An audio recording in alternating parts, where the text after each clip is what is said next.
Because those people are resisting arrest.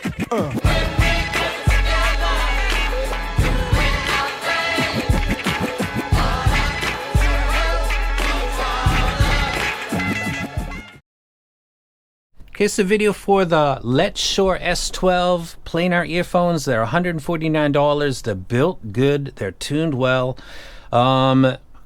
Two-pin, the whole thing. So I'm doing a video. It's probably the new king of planar earphones. Before you balk at that, that crown's going to probably get passed a lot in 2022 because they're finally figuring out how to do the planar EMs. But as this sitting, as of the 14th of January 2022, as I sit before you, if somebody says, which one do you wreck, this or the 7 Hertz, I'm going to wreck this one and I'll explain to you why. Let me go through this real quick. The bass of the S12 is planar fast. However, decay is not unnatural. Bass guitar and drum kits have a natural replay without any notable oddity. Male vocals are dry and not meaty. I prefer meaty. Personal preference. A lot of people, they really like planar. I like dynamic drivers. But this is the same as the 7 Hertz, so that's quite popular. This is delivering in the same way. The mids on the S12 are fast and dry and do not overemphasize anything until upper mid harmonics. Planar IEM headphones have a hum distortion that goes across frequency band. It's most apparent in vocal replay. 7 Hertz and S12 both do this. Notch on top of ear gain is noticeable but not offensive. The treble on the S12 is more emphasized than the harmonic ranges, and it is noticeable with guitar, with distortion pedals and vocals. Not bad, but you notice it's there. Summary: better build, better fit, price is better. It gets the wreck. Now let's talk about this and go back one more time. The bass of the S12 is planar fast. Let's talk about music real quick. We talk about something like low frequency events.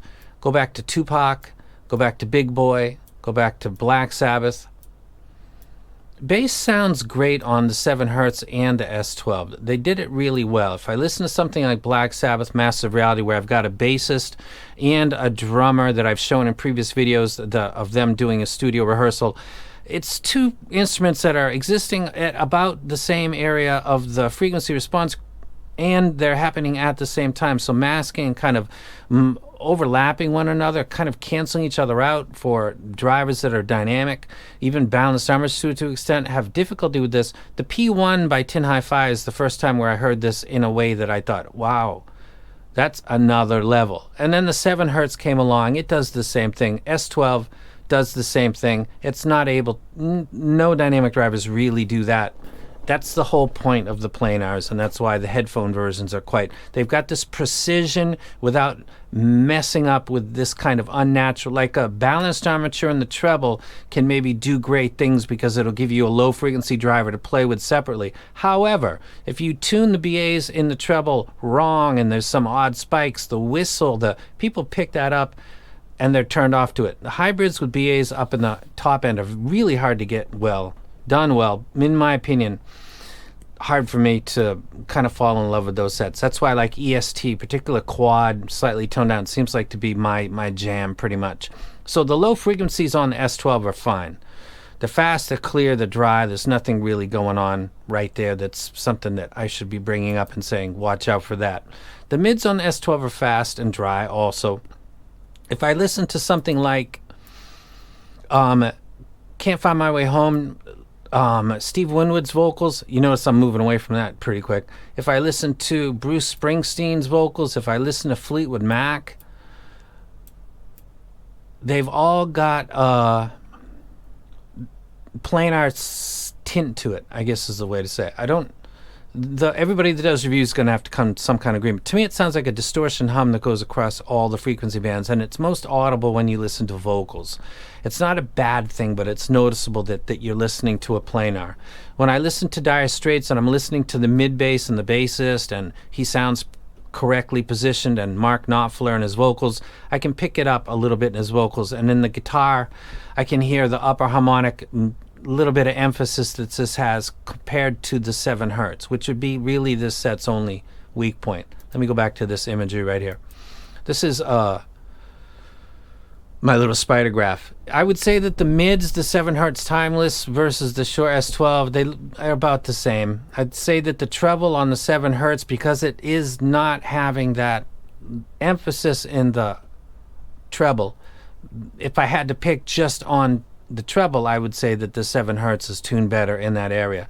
As far as stage and resolution, which are often hand in hand, I think that the sheer resolution of the Shure S12 is giving me a sense of a larger stage. Those things sometimes go together. However, the tonality of the 7 hertz timeless, because of its overall presentation, not having that slight extension in the treble region, which I'm aware of and notice, but I'm not offended by it, but I do notice it. I would say the tonality goes to the 7 hertz. I'd say the value is obviously the Shure because it's the more affordable set, it's the better built set, and it's a 2-pin.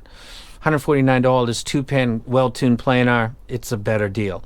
I think that the bass on the Shure S12 is slightly better too, though I thought that originally the 7 hertz was better when I first listened to it. I don't know why, but I thought that. Sat down again, and then I thought, no, actually I think the bass is a little bit better on the S12.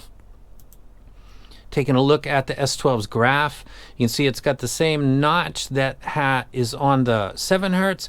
It's also got this emphasis that starts at an area that's sensitive to people. 6 to 12K is kind of up relative. That's not bad that it's up, but it's up relative to what just preceded. It makes it stick out.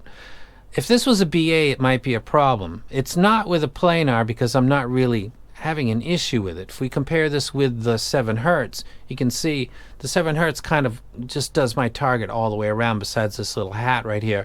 This is not a problem that I've picked up with. This is where library comes in.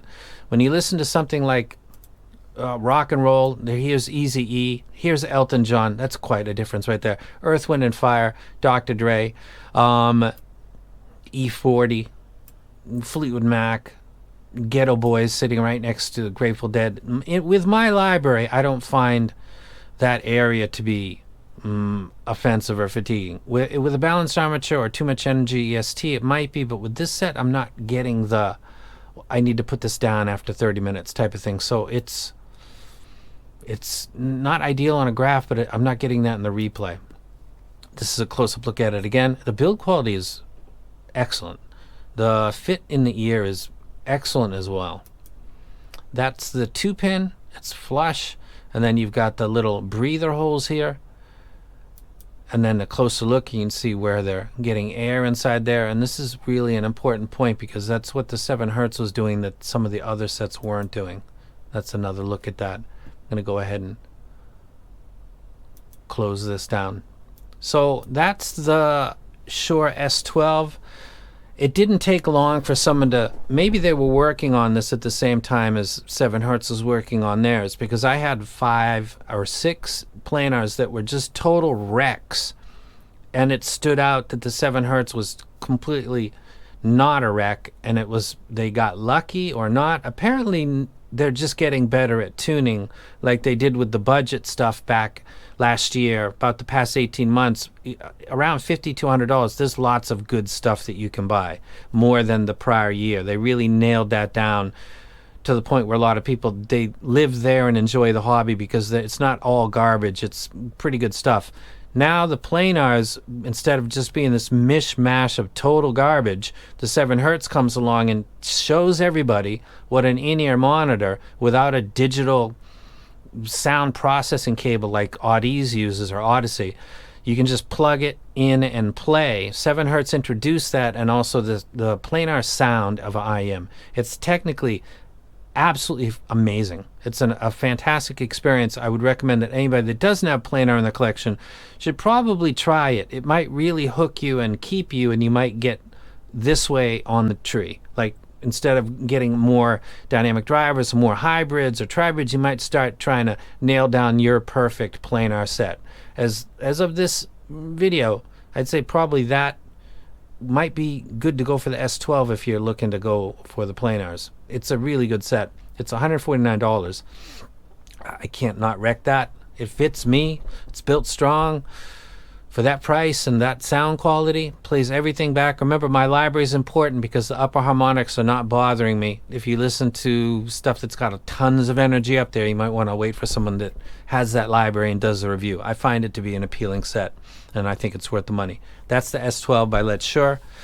Link will be below the video, and I'm out.